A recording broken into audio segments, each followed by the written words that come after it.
కాలుష్యం లేనటువంటి ఇతర పరిశ్రమలు తీసుకొని వచ్చి ఈ ప్రాంత అభివృద్ధికి పెద్ద ఎత్తున దోహదపడతామని చెప్పాం.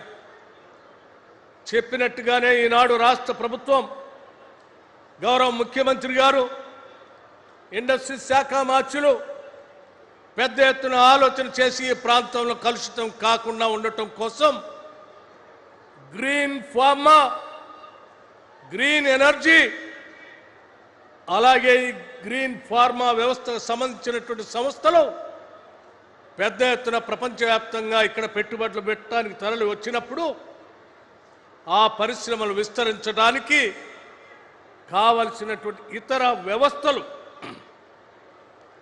కావలసిన గృహ నిర్మాణం, ఉద్యోగ వ్యవస్థలో పనిచేసేటువంటి కార్మికులు ఇక్కడ ఉంటే వాళ్ళకు కావలసిన విద్యకు సంబంధించిన పాఠశాలలు, వారికి సంబంధించిన కళాశాలలు, ఈ ప్రాంతం పెద్ద ఎత్తున అభివృద్ధి చెందుతున్నటువంటి సందర్భంలో ఈ గ్రామాల్లో నివాసం ఉంటున్నటువంటి నిరుద్యోగ యువతీ యువకులకు పెద్ద ఎత్తున ఉపయోగపడేటువంటి స్కిల్స్ యూనివర్సిటీ లాంటి అనేకం ఇక్కడ తీసుకొని వచ్చి ఈ ప్రాంత అభివృద్ధి కోసం పెద్ద ఎత్తున తప్పిస్తూ పనిచేస్తున్నటువంటి శుభ సందర్భంలో ఈరోజు ఫ్యూచర్ సిటీ డెవలప్మెంట్ అథారిటీ సంబంధించిన భవనాన్ని ప్రారంభోత్సవం చేసుకున్నాం. ఈనాటి ఈ ప్రారంభోత్సవం ఆనాడు హైదరాబాద్, సికింద్రాబాద్, సైబరాబాద్ లాంటి మహానగరాలు ఎలా విలసిల్లి దేశంలో పెద్ద ఎత్తున ఈ ప్రాంతానికి కీర్తిని తీసుకొని వచ్చాయో ఈ ఫ్యూచర్ సిటీ డెవలప్మెంట్ అథారిటీ ద్వారా కేవలం హైదరాబాద్ నగరానికే కాదు, యావత్ తెలంగాణ రాష్ట్రానికి పెద్ద ఎత్తున కీర్తిలో ఇది ఒక మకుటితమైనటువంటి మణిహారంగా అభివృద్ధి చెందబోతా ఉంది. అలా చెందే కార్యక్రమానికి ఈరోజు ఒక కార్యాలయాన్ని కూడా ప్రారంభోత్సవం చేసుకున్నాం. ఈ ప్రాంత ప్రజలందరూ కూడా మీరందరూ సంతోషంగా ఉండాలని, ఈ ప్రాంతం బాగా అభివృద్ధి చెందాలని, ఈ గ్రామీణ ప్రాంతాల్లో చదువుకున్నటువంటి నిరుద్యోగ యువతీ యువకులందరికీ కూడా ఉద్యోగ అవకాశాలు రావాలని, ఇక్కడ ఉన్నటువంటి రైతాంగ సోదరుల కుటుంబాలకు కూడా పెద్ద ఎత్తున ఇక్కడ ఆదాయ వనరులు సమకూరే విధంగా ఈ ప్రాంతం అభివృద్ధి చెందాలని ఆలోచన చేస్తూ ముందుకు పోతా ఉన్నాం.